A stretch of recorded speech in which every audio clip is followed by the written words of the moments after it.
कल मैंने पेपर में पढ़ा, प्रशासन ने मना करने के बावजूद भीड़ जुटी। अब इसमें किसका कसूर है? प्रशासन का कसूर है या भीड़ का कसूर है? ऐसा तो नहीं था हमारा ये देश। कहां गया वो हमारा देश जिसमें कहते थे कि सोने की चिड़िया थी, जिसमें दूध की नदियां बहती थी? कहां गया वो हमारा देश जिसमें लोग राजा होते थे, प्रजा होती थी, राजा राजा का कर्तव्य निभाता था, प्रजा प्रजा का कर्तव्य निभाती थी? कहां गया हमारा वो देश जिसे वल्लभ भाई पटेल ने सारी राजसी सियासतों को एक करके एक सार्वभौमिक राज बनाया था, जिसको हम कहते थे कि हमारा ये रिपब्लिक कंट्री है? उसके अंदर ये कहां से टुकड़े टुकड़े गैंग देखिए या टुकड़े टुकड़े राज्य देखिए, ये कहां से पैदा हो गए हैं, कहां पहुंच गया है हमारा देश? ऐसे, वो भी ऐसे माहौल में जहां पर एकजुटता की आवश्यकता है, उस एकजुटता के माहौल में लोग वो कर रहे हैं जो सरकार मना कर रही है।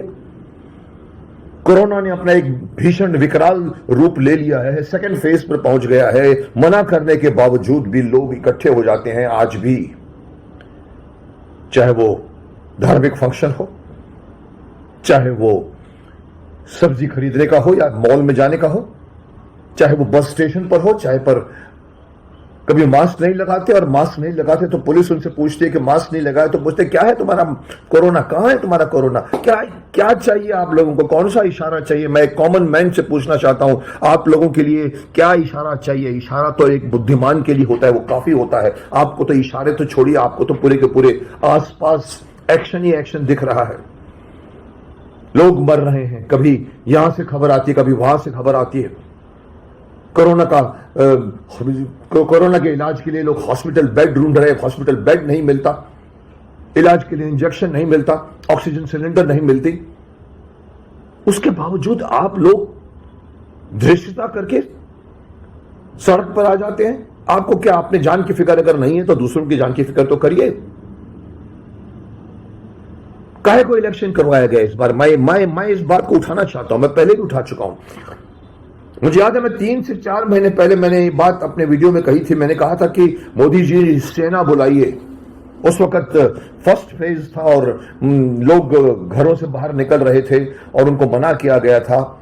उस वक्त फिर भी लोग हजार लोग स्टेशन पर आते थे। उस वक्त मैंने कहा मोदी जी सेना बुलाइए। मैंने जो कहा था किसी ने नहीं सुना। आज आपको लगता नहीं कि पुलिस बहुत कुछ कर रही है, लेकिन लोग अपने आप को पुलिस से भी ऊपर समझते हैं। पेनल्टी भले भर देंगे मगर आएंगे जरूर, पेनल्टी जरूर भर लेंगे मगर मास्क नहीं पहनेंगे कभी कभी।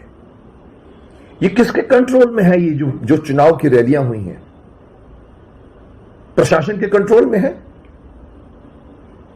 या चुनाव आयोग के कंट्रोल में था? ये क्यों कराया गया चुनाव? पहली बात, मैंने भी इसमें अपने पिछले वीडियो में कहा था कि हो सकता था तो इस साल इस चुनाव को क्या पोस्टपोन नहीं किया जा सकता था?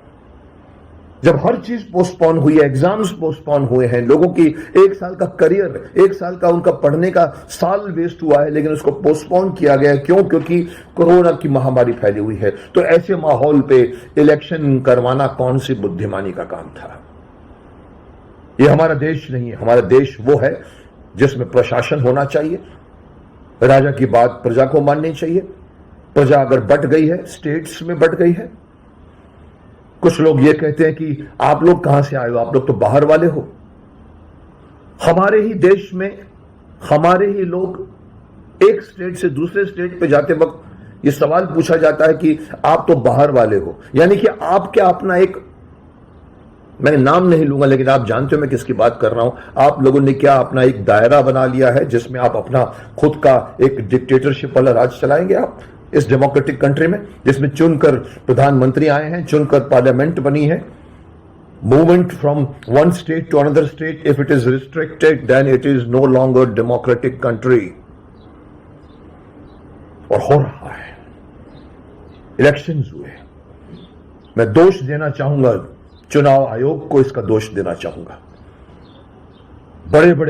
बड़े एक तरफ से आप कहते हैं कि कई डिस्टेंसिंग रखिए, सोशल डिस्टेंसिंग रखिए, 6 फीट का डिस्टेंस रखिए, 1 मीटर का डिस्टेंस रखिए, 3 मीटर का डिस्टेंस रखिए, आप मास्क पहनिए, और उसके बाद आप बोलते आइए हमारी